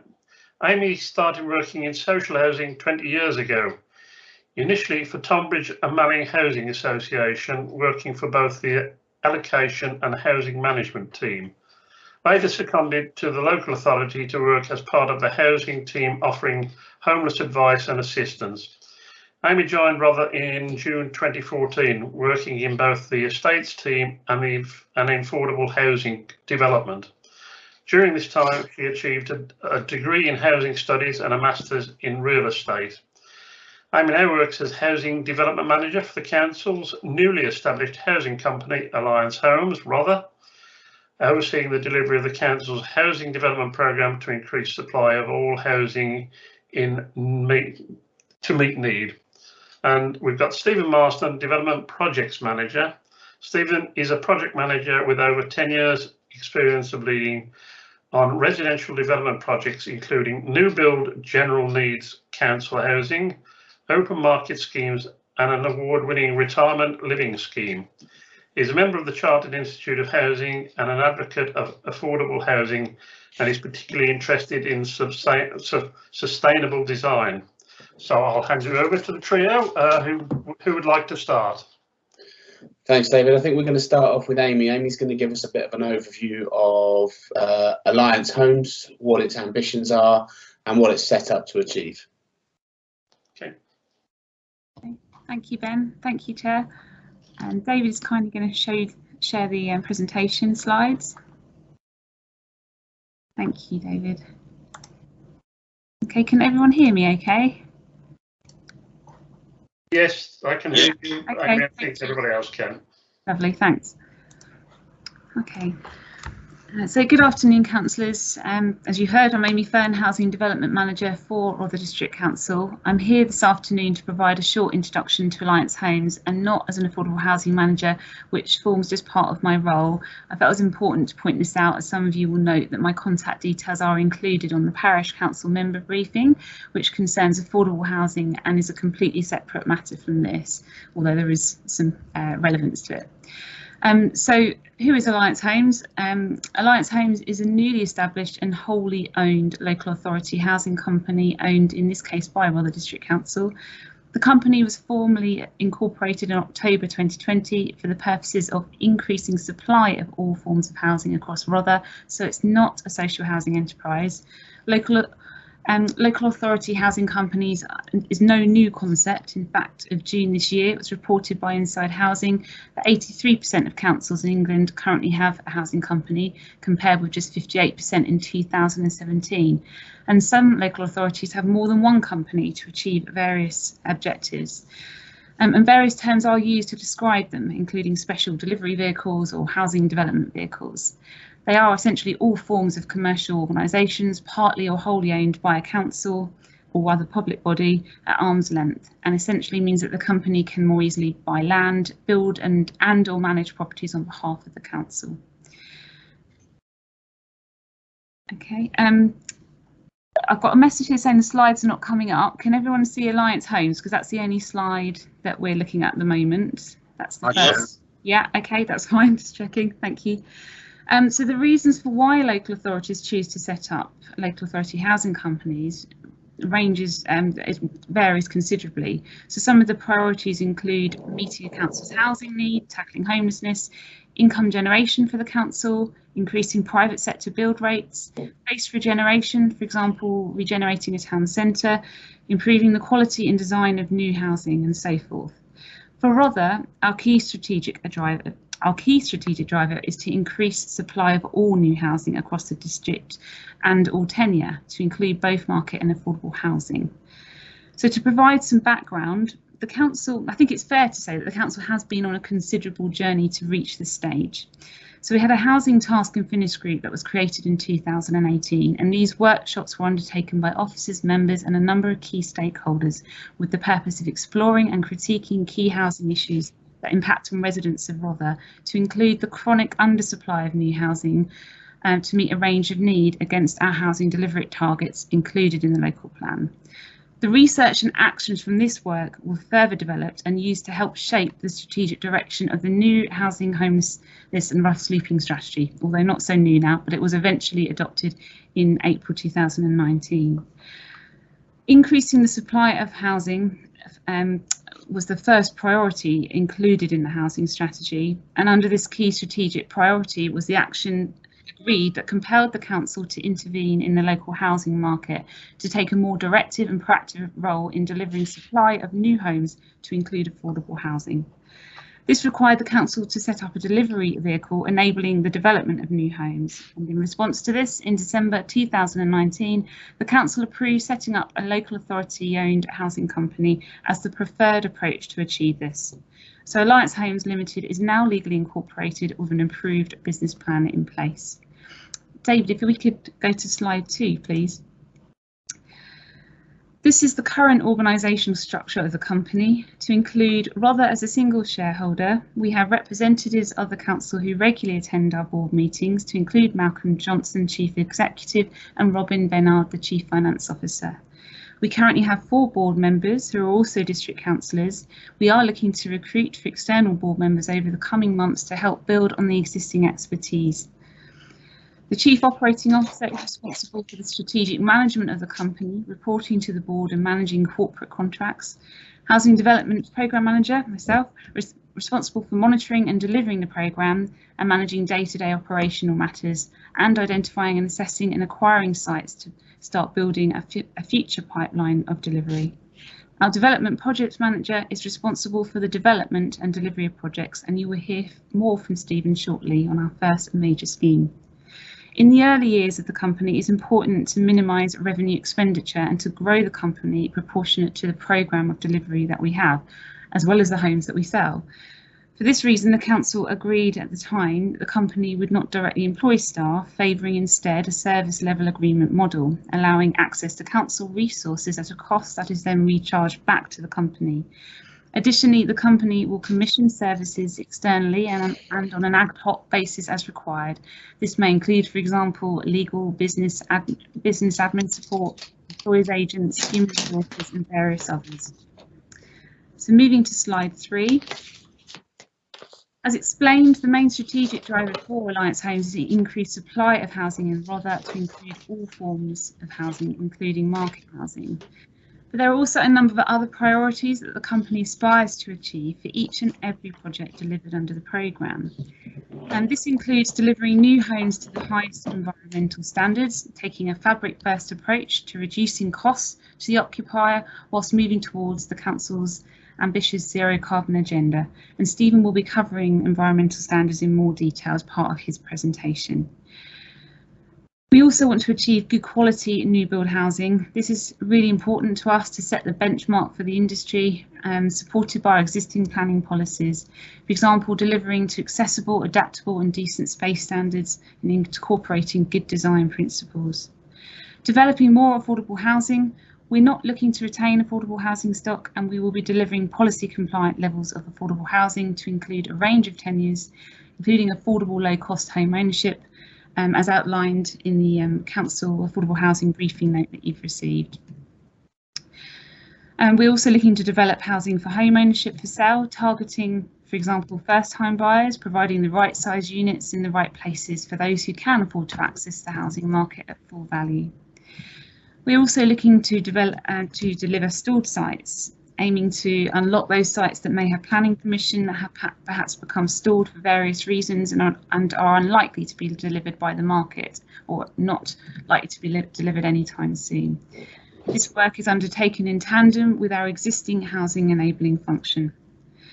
producing a return to the council, you'll observe that this is not a top priority or a key strategic driver for the company, and this is a very important distinction to make, because whilst it's imperative that the company must make a profit to be self-sustaining, it is not the key strategic driver, and this allows the company much greater opportunity to achieve all of the above objectives and provide more balanced, sustainable communities as a result. All of these objectives pledged in the Alliance Homes business plan have been developed to be corporately aligned with the current priorities of the council. And if we could move to slide 4, please, David. How we propose to deliver our company vision. So we have an ambitious target of delivering 1,000 homes over the next 15 years, and we have a medium-term programme that commits to delivering at least 335 new homes to include affordable housing by 2024. Our priority in the early years of the company is to develop sites already in council ownership, and this is again another corporate priority to make better use of existing land and property. Acquiring land is one of the major challenges for any new or established housing company, so it makes good business sense to use what is already within our control to ensure delivery. It's not our intention to actively compete in the market where schemes are likely to come forward regardless, because our objective is to provide additionality in the market to improve overall delivery rates against the local plan targets. This is why we will consider appropriate opportunities as they arise to increase our pipeline of delivery where they are the right strategic fit. Suitability of sites will be considered on the basis of deliverability to include landowner expectation of land value. Value for money, always important for any company as it is for the council. The planning status, whether it's a stalled site, perhaps it's a stalled site within a neighbourhood plan that we may be able to look to bring forward. Competition for acquisition. We may have opportunities where within our contacts of the council, it might put us at an advantage to negotiate on land sales or new partnerships that may not otherwise come forward or not come forward quickly. And this may include, for example, the One Public Estate, a national programme led by the Cabinet Office and LGA, which brings together public sector organisations to consider the best use of land and property holdings. And of course, housing need, informed by our local plan, which will remain a critical part of our ongoing assessment. And moving to the final slide. This final slide is just to give you a flavour of what is currently included in the Alliance Homes development programme being worked on. This includes all 5 sites we intend to deliver as part of our medium-term delivery plan, to include Blackfriars, Cypress Place and Rye, Old Lyd Road, Mountview Street and former Bexhill High School site. Of significant importance will be the delivery of Blackfriars in Battle, providing much needed homes centrally to Rother. This is the most advanced housing scheme included under the programme so far, which we are all very excited by. This will deliver 200 new homes out of the 335 homes committed in our business plan. Stephen will now talk you through the scheme in more detail, and I'm quite sure that by the end of his presentation you will agree that despite the considerable challenges with delivering this site, the scheme very much sets the appropriate benchmark of how we see all Alliance Home schemes being delivered in future. Thank you for listening. I'll now hand over to Stephen.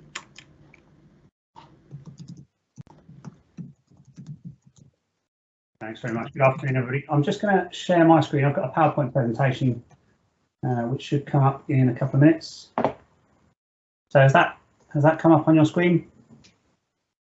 Yes, I can see that, Stephen. Thank you. Fantastic. Yep.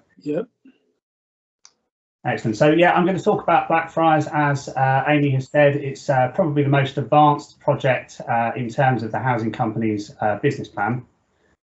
So some of you will know Blackfriars. It's a large greenfield site to the southeast of Battle High Street. It's surrounded by residential development, and it's been allocated for residential use for many years. In fact, it was allocated before I was even born. So it's been sort of planned for many years. There's various abnormal constraints across the site, including a slope. So there's a 40-metre change of levels from the south to the north. There's ecological constraints and archaeological constraints, and it needed a new road to facilitate new residential development. Rother District Council applied to Homes England around 3 years ago for Housing Infrastructure Fund money to help fund the road infrastructure We were successful in our application for grant funding. So the line you can see across the middle of the site there, that is the new road. And the road is intended to enable development, and the site needs to deliver 200 residential units. At the start of lockdown, so March last year, we procured architects, and sustainability was at the heart of the commission.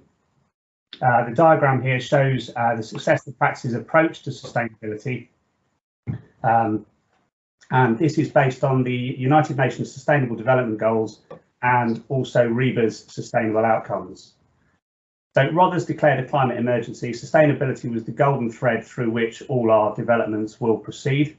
And Blackfriars presented an opportunity to incorporate a sustainable approach and to contribute towards the council's aspiration to be carbon zero by 2030. So we have a vision statement here saying that Blackfriars is to develop a highly sustainable contemporary housing scheme that's future-proof for the transition to carbon zero, but also respects local heritage and landscape. So we've got an approach that has been outlined by the architects that we're working towards, including passive house principles being applied across the site, some earth sheltered properties, a fabric first approach, and taking home quality mark certification across the site. So the main considerations when we were looking to develop this site was to take a sort of passive approach to development. So we wanted to make sure we got the basics right, ensuring that the units were as efficient as possible rather than relying on bolt-on eco-bling. We considered various build methodologies across the site. So we considered MMC because this was considered to deliver increased build quality, quicker build times, and increased sort of energy and sound and thermal efficiency.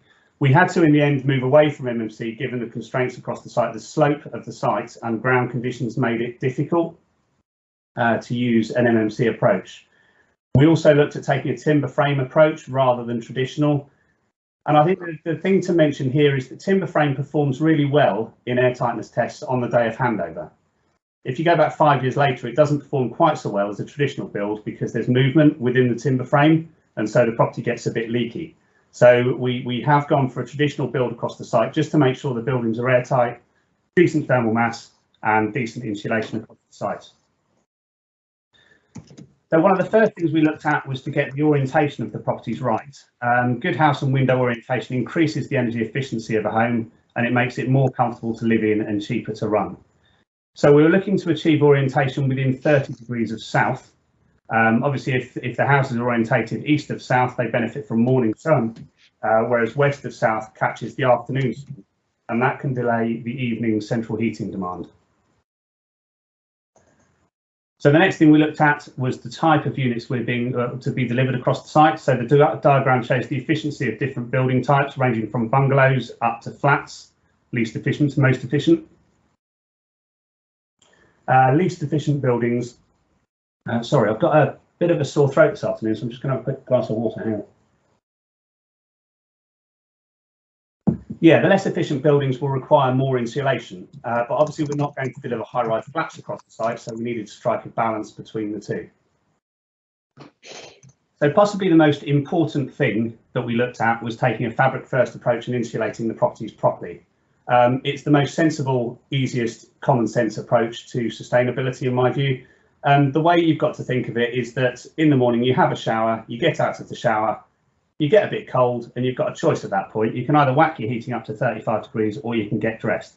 And clearly the most sensible thing to do in that situation is get dressed. It's exactly the same as a house. If you insulate it properly, you don't need to heat it as much.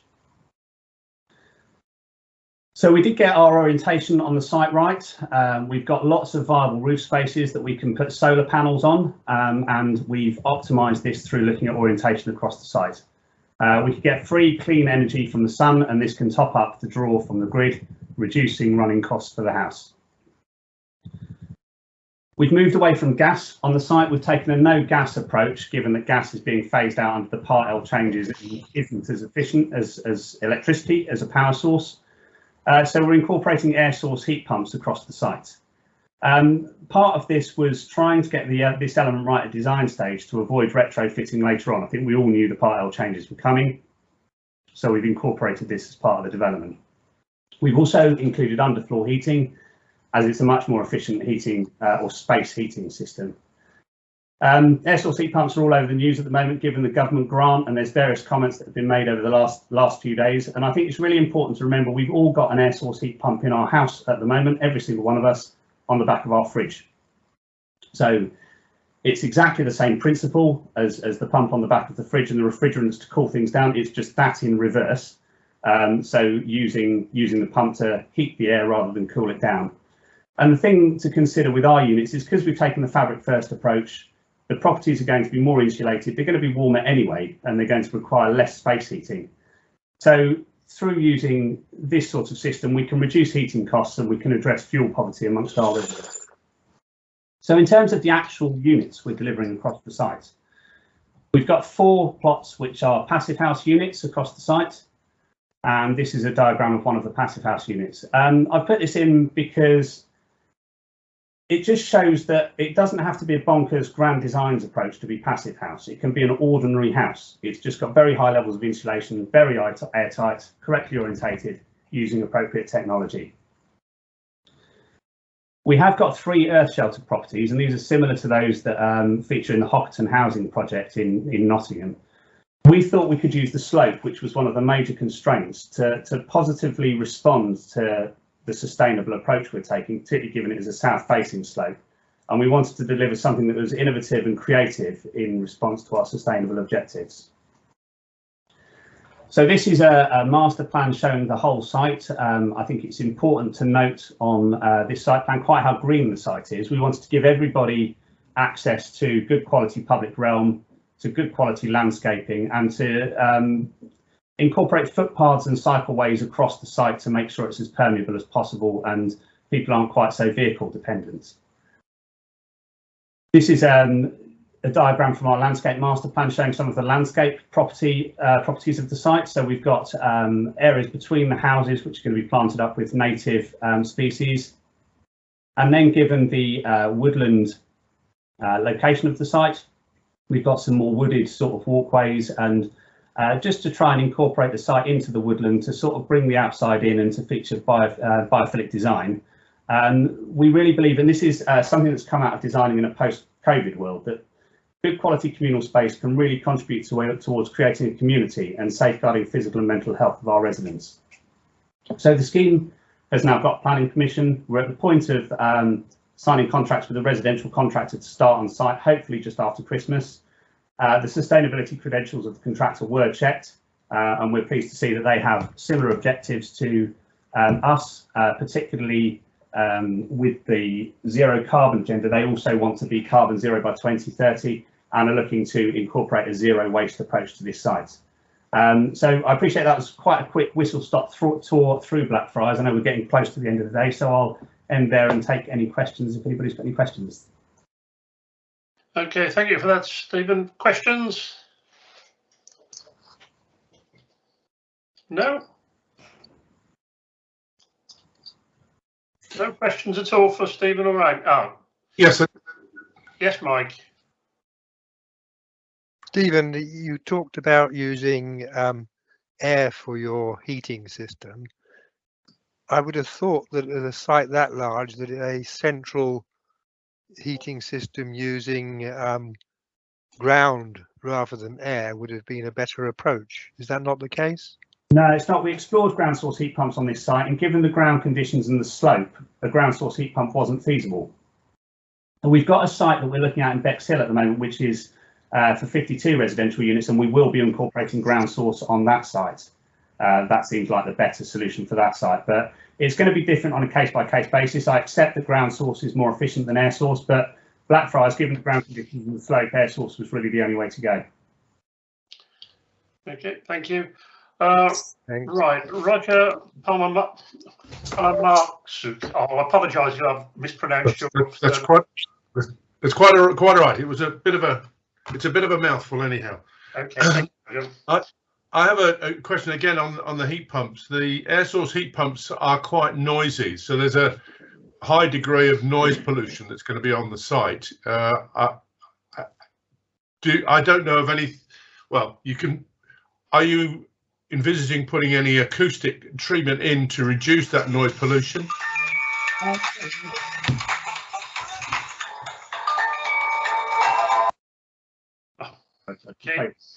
Finished. Now, I visited sites with air source heat pumps and haven't found them to be as noisy as often they're thought to be. I mean, we did check this out with our sustainability consultant during the build, and it was considered that not only were they cheap to run and economical, there wouldn't be any discernible noise coming from the pumps that would require any acoustic treatment or cause any nuisance either to the residents or to the community, the wider community.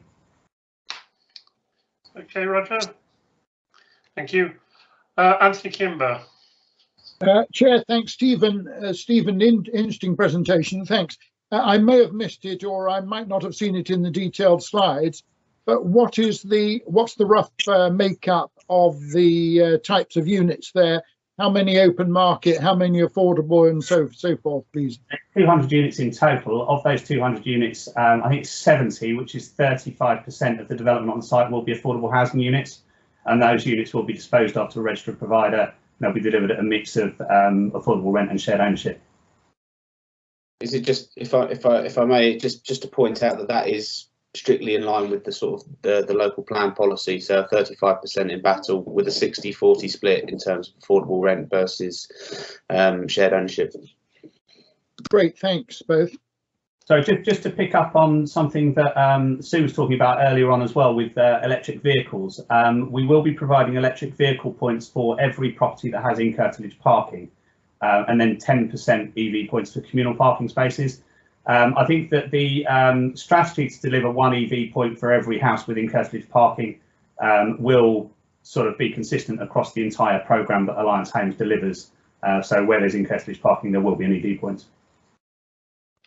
Okay, there's a few in the chat box from Anthony Gimber. Rye has various stalled sites owned by ESCC and developers. What levers do you have to move these forwards beside dialogue? That may be, is that one for Amy? So I think I addressed that, if I may, David, in my response to Anthony on the chat. Okay, thank you. Tony Byrne, may I recommend that you all read the affordable housing briefing document. It gives really good background information on the issue around social housing. And Martin Mooney, you've got something in the chat, but I can't see what it is, Martin. Yes, it's just my name, actually, that's all. Okay then, Martin, thank you.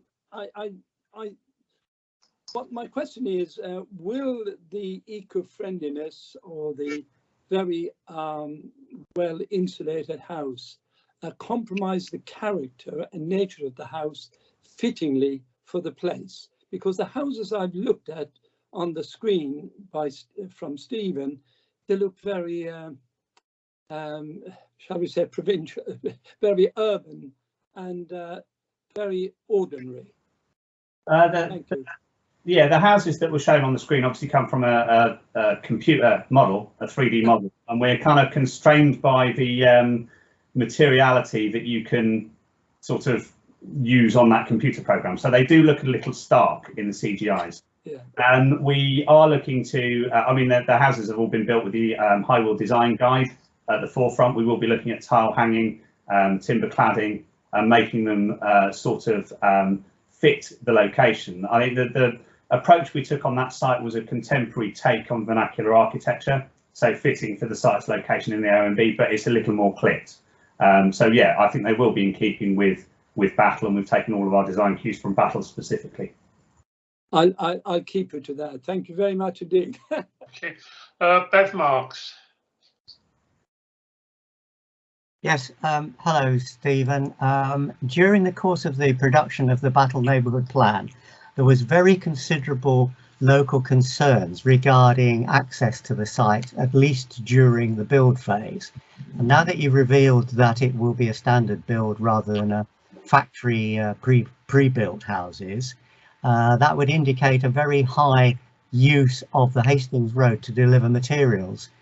So therefore, my real question is, will such things as the access point onto the site, at least on the Hastings Road, if not on Marley Lane and Harrier Lane, be completed before the major delivery of materials? Yeah, I mean, we will start the road construction. We're waiting to sign off our pre-commencement planning conditions, but the road construction will start in advance of the main residential contract. So we've got separate standalone contracts. The road contract is with Rother District Council. The residential contract will be with Reliance Homes Limited. When we were looking at the proposals, so we did have a tender exercise to choose the residential contractor. Contractors' proposals were a very, very important part of that, and the logistics of delivering the site were all around that. So we asked for examples on constrained sites that these contractors have worked on. The contractors that we've chosen to deliver the scheme have worked on some very constrained sites that make this site look really, really open, actually. You know, there's a site that had a main road one side, a school the other side, and residential development right up to the development where they're building something like 400 units. And they didn't have a single complaint during the build, which I think is pretty good going. You know, they will engage with the local community. They'll be using banksmen to make sure that lorries are coming and going at the right point, and they'll be holding lorries off site. So delivery times will be staggered to make sure that we're not causing problems for the local residents. So yeah, this was all scored. I'm confident that it's all going to. I guess the point is, whenever I talk about developments, we always say that development is going to, by its nature, be disruptive, but it's our job to minimise the disruption as much as possible, and for the contractors to integrate themselves with the local community and be seen as part of the local community during the build. So that's what we'll be looking to do on this development. Thank you, Stephen. I welcome that response. Alan Russell, Battle Town Council. Yes, when the reserve matters came to Battle Town Council for our comments, we were disappointed by the designs of the building, but we understood that the restrictions of modern methods of construction, and we look forward to not only the high-wheeled design guidelines being used, but the Battle specific. We've got our own design guidelines, which we'd like to see followed as well. Now that that restriction on the appearance of the building has been lifted, we too were disappointed by the bland appearance of the computer-generated buildings, and we will be watching carefully to see in detail what kind of plans for each of the buildings is presented. Yeah, we did include details of the Battle design guidelines within our design and access statement, actually, and they were fed through to our architects, so they were looking to incorporate certainly materiality and overall appearance from the Battle design guidelines in addition to the high-wall design guide. Thank you. Thank you. Margaret Howell. Oh, sorry. Yeah, just let me put my video on. Okay.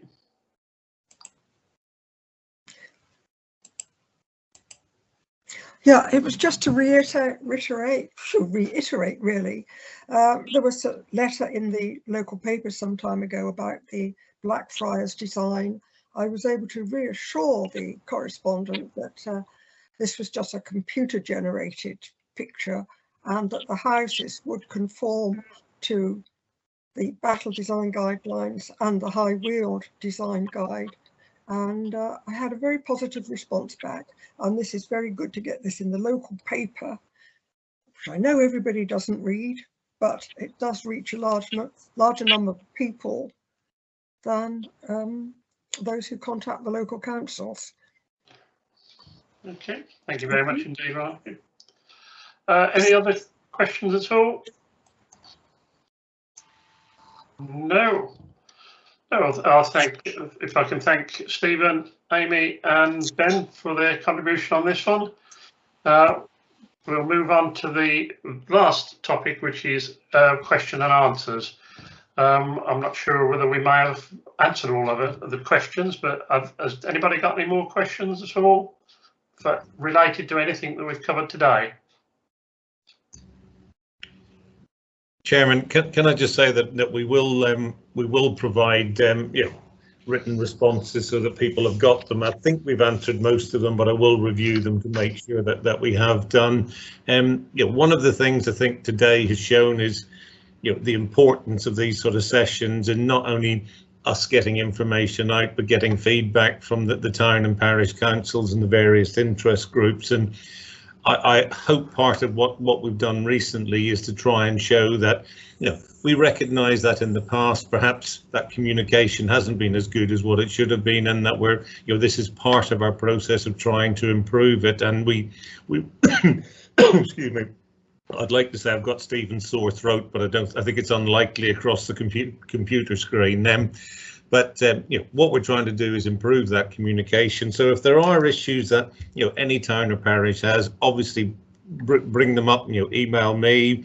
Councillor Sue Projak is our, you know, sort of rural representative. I'm sure volunteering Sue, but she is nodding her head. So she'd be happy to deal with it. And if we find there's a common theme, these meetings may not be ideal, but one of the good things that about them is that we can arrange a session at fairly short notice and get a large number of people along. So if there's a common theme, very happy to take that up, Chairman. Thank you. All right, thank you very much indeed for that offer, Malcolm. Right, if there are no more questions, we can start thinking of closing the session. Before I do, it's a bit of a sad occasion for me, and I'm not sure whether Jill is here or not. Are you there, Jill, at all? From Ralk, Secretary? No, I don't think she's attended, but she's leaving at the end of the week, and you know, I'd like to say a personal thank you to her, and it's been a pleasure to work with her, and she's made my job a lot easier, I can assure you. She's going to be ably replaced by Ruby Parish. I don't know, is Ruby there? No, I think not. I think neither of them are. And could I ask people to obviously work with Ruby, because she'll be obviously settling in and a bit new to everything. But I'm absolutely certain you'll all help her to get settled in and up to speed as quickly as possible. Okay. Right. That leaves me to thank all of the speakers for their presentations and answers. Also, Malcolm and his team, and to all of you for taking part. I hope you found it useful and informative. And I've no doubt we'll all meet again in the not too distant future. Thank you very much indeed for all of you. Okay, and this is available on YouTube, I believe, Malcolm, is that right? Yes, it will be. Yep, it will be. I'm going to send the link out. Just in case you want to punish yourselves again. Okay. David, before everyone leaves, could I add my thanks, particularly to the presenters, but for everyone attending, but particularly to you, David. We're getting very good at these things. Thank you very much. Thank you very much. I hope I've not bored you too much. Okay, then we'll talk soon. Okay, then. Okay, bye. Bye. Thank you. Thank you. Thank you, everyone. Bye. Thank you.